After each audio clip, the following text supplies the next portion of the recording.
जी, शर्मा जी, ये बड़ा गजब का यहाँ पर आज रिएक्शंस मुझे देखने के लिए मिल रहे हैं, चाहे तो ये विवेक चौधरी हो या इससे पहले रंजीत चौटाला, वो भी आरोप लगाकर गए। मुझे लगता है इस पर आपको जवाब देना चाहिए।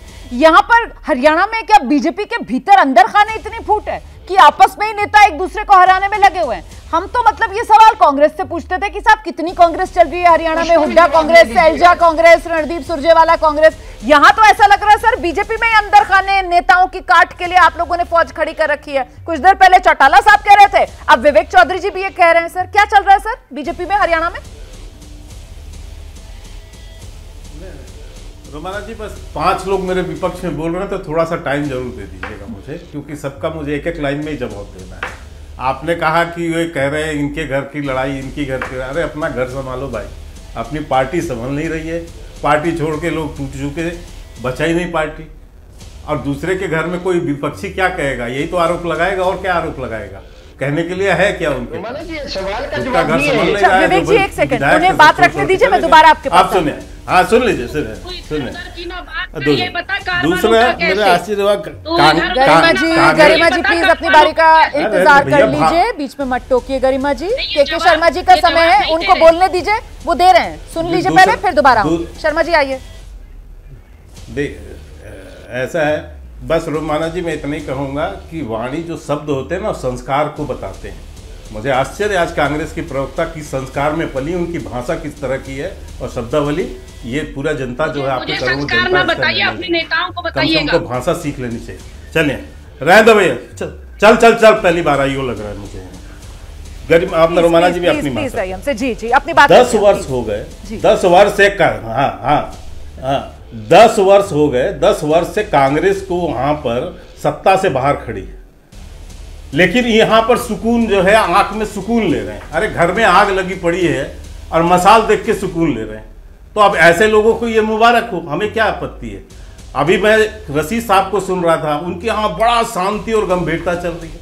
अभी 2 दिन पहले आपके रिपोर्टर ने वो जो है हुड्डा साहब से पूछा कि शैलजा जी सीएम की चेहरा है, सीएम बनने की बात कर रही हैं, तो हुड्डा साहब का जवाब क्या था पत्रकारों को कि तू भी बन जा, तू भी बन जा जाके सीएम। ये तो भाषा है इन लोग की। उधर रणदीप सुरजेवाला जो खुद विधानसभा की सीट नहीं जीत सकते, वो 10 सीट लेके मांग रहे हैं, वो भी सीट के लिए लड़ाई लड़ रहे हैं अपने लोगों के लिए। तो ये लड़ाई अभी नहीं, इनके आने दीजिए, दिख जाएगा सारी चीजें। वो तो कोहराम जो कांग्रेस का दिखता है वो तो बहुत अच्छे से दिखता है, तो उसमें क्या दिक्कत है? तो वेट करना चाहिए। लेकिन इसके अलावा मैं आप आदमी पार्टी को सुन रहा था, आम आदमी पार्टी 90 सीट में सारी रैलियां हो रही हैं, हमें मुझे भैया कोई सवाल नहीं है आपका सवाल पूछने की स्थिति में नहीं है आप। दूसरी बात यह कि जो यहाँ पर पार्टी जो गा रहे थे बैठ के यहाँ पर कि हम 90 सीट में इतनी रैली कर रहे हैं, इतना कर रहे हैं, और 9 सीट जो है आप जो डिमांड कर रहे हैं वो 9 सीट की कर रहे हैं। जब 90 में जीतने वाले थे तो 9 सीट में कहाँ खड़े हो रहे हैं? इसका मतलब जो है ये धौंस कांग्रेस को दिखा रहे हैं। आप दिखाइए उनको, जो मानना है मानेंगे। आपकी क्षमता होती तो कहते हैं हम अकेले लड़ेंगे, 90 सीट लड़े तो थे आप, ठीक है, पंजाब में, ठीक है, लड़े तो इस बार जिस तरीके से लोकसभा चुनाव में हरियाणा में मामला बिल्कुल बराबरी पर आ गया कांग्रेस और बीजेपी के बीच 5-5 का, तो आपको नहीं लगता है कि इस बार विधानसभा चुनाव की लड़ाई भी उतनी ही टाइट और बराबरी वाली रहने वाली है? और इसमें थोड़ी सी भी कमी या थोड़ी सी भी सर गलती होती है तो वो चूक भारी साबित हो सकती है।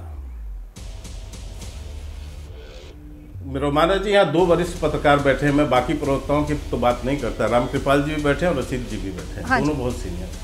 और जब भी डिबेट होता था लोकसभा का और जब भी विधानसभा का, तो ये सबकी राय होती थी कि लोकसभा का चुनाव का परिणाम न विधानसभा को में परिणित होता है, न विधानसभा का परिणाम लोकसभा में परिणित होता है। दोनों चुनाव अलग अलग होते हैं।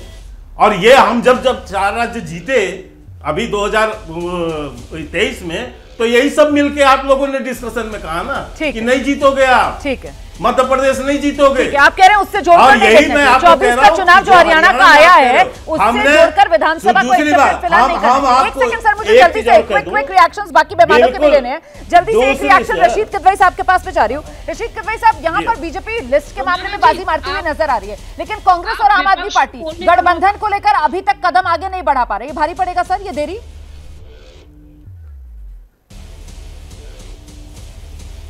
देखिए भारी नहीं पड़ेगी इस तरीके की, क्योंकि 58 सीटों पे तकरीबन सिंगल कैंडिडेट की सहमति है। वो लिस्ट किसी टाइम अनाउंस हो जाएगी। कांग्रेस दरअसल आम आदमी पार्टी से समझौता इसलिए करने की चाह रहा है क्योंकि वो इंडिया अलायंस को थोड़ा ताकत पहुंचाना चाहता है, संदेश देना चाहता है कि चाहे वो महाराष्ट्र के चुनाव आने वाले हो, हर जगह के ऊपर वो साथ लेके चलेंगे। गरिमा जी, अगर इतनी सीटों पर सहमति बन गई, उम्मीदवारों का नाम तय कर लिया गया, तो फिर लिस्ट जारी करने में इतनी देरी क्यों हो रही है? यहाँ तो बीजेपी आगे बढ़त बनाती हुई नजर आ रही है। रोमाना जी, जितना समय आप सत्ता पक्ष को दे रहे हैं, कृपया करके मुझे भी थोड़ा सुन लीजिए। हम लोग कांग्रेस के लोग गरम गरम खाकर मुंह नहीं जलाते हैं। जैसे इनके वहां हो रहा है, इन्होंने लिस्ट जारी करी, रोना पीटना आपको दिख रहा है, तो इस तरह का कुछ हमारे वहां नहीं देखने को मिलेगा।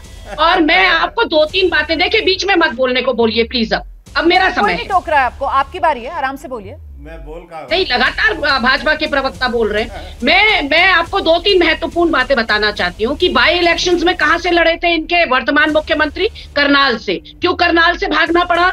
जब अपनी ही सीट पर संदेह है मुख्यमंत्री को, और भाजपा क्यों को मुख्यमंत्री फेस घोषित कर रही है? भाजपा, देखिए भाजपा की ये नीति जनता को समझ में नहीं आई है बिल्कुल भी, इसीलिए ये हश्र भाजपा का हुआ। जो कपड़ा बदलो इन्होंने नीति अपना रखी है। उत्तराखंड में 4 साल त्रिवेंद्र रावत को रखेंगे, फिर तीरथ को लाएंगे, 4 महीने में तीरथ को हटाकर आप धामी को बैठा देंगे। वही करा हरियाणा में, 4 साल खट्टर को झेलो झेलो झेलो, हरियाणा की जनता से कहा, और उसके बाद सैनी को लेकर आ गए। अब सैनी जी भी करनाल छोड़कर भाग गए हैं और लाड़वा पहुंच गए। इनके आप फिर बीच में बोल रहे हैं आप। फिर देखिए इनकी बुरी गति देखिए कि गुड़गांव के बादशाहपुर से राव नरवीर सिंह का पब्लिक नाम बता दो, पब्लिक मुख्यमंत्री का नाम बताओ, कौन किसके नेतृत्व में लड़ोगे? बीच में ना बोले, गुड्डा के मेरे साथ कराइए रामकृपाल जी को। रामकृपाल जी, जिस बात का जिक्र यहाँ पर गरिमा कर रही थी वो वाकई में बेहद महत्वपूर्ण हो जाता है ना, कि ये हरियाणा है, ये गुजरात नहीं है, जिसकी मिसाल कुछ देर पहले के शर्मा जी ने दी कि हमने सब बदल दिए और वहां पर कोई कुछ नहीं बोला। ये उत्तराखंड नहीं है जहां पर आपने सब बदल दिया और वहां पर किसी ने चू तक नहीं की। यहाँ पर 9.5 साल के बाद मनोहर लाल खट्टर बदलते हैं, तब ठीक है, कोई हो हंगामा नहीं होता। लेकिन इस बार विधानसभा चुनाव और ये जो तब्दीलियां हो रही है, खुलकर बीजेपी के नेता सामने आ रहे हैं। महत्वपूर्ण हो जाता है सर कि इस बार क्या बीजेपी ने टिकट बंटवारे को लेकर गलती कर दी है? देखिए, मैं वही कह रहा था, ये बात के शर्मा जी की ठीक है कि लोकसभा के परिणाम विधानसभा के परिणाम बिल्कुल अलग अलग होते हैं, मैं मानता हूँ। लेकिन एक बात ये भी सही है कि परसेप्शन जो होता है वो सच्चाई से ज्यादा खतरनाक होता है। मैं केवल ये कह रहा हूं कि उसके बाद से सीएम की सीट बदल दी आपने। जो परसेप्शन बना हुआ है, वो परसेप्शन में कहीं ना कहीं अपोजिशन ऐसा लग रहा है कि वो नैरेटिव बना रहा है और बाकी वो आगे चल रहा है। तो मेरा इतना कहना है कि कम से कम ऐसे मौके पर ये देखना चाहिए कि हमारी जो बीजेपी पार्टी है जो सत्ता में है, उसको लगना चाहिए कि जो उसकी स्थिति है उस पर कहीं से डेंट नहीं लगना चाहिए, जैसा शुरुआतें होती। मैं इतना ही कह रहा हूँ। बाकी हरियाणा का चुनाव और जो नजर आ रहा है वो ये कि बीजेपी के खेमे में ज्यादा तनाव। बहुत शुक्रिया आप सभी का आज के शो में हमारे साथ जुड़ने के लिए। जैसे ही घड़ी का काटा दोपहर 2:30 पे आए, बबीता जी का दिल सास बहू साजिश के लिए मचल जाए। और ये है इनकी बहू, पूरे दिन ऑफिस की टेंशन हो जाए गॉन जब ये करें अपना फेवरेट शो फ्री टाइम पे ऑन। इनकी तरह आप भी देखिए अपना फेवरेट शो अपने टाइम पर और डाउनलोड कीजिए एबीपी लाइव ऐप अपने स्मार्ट टीवी पर।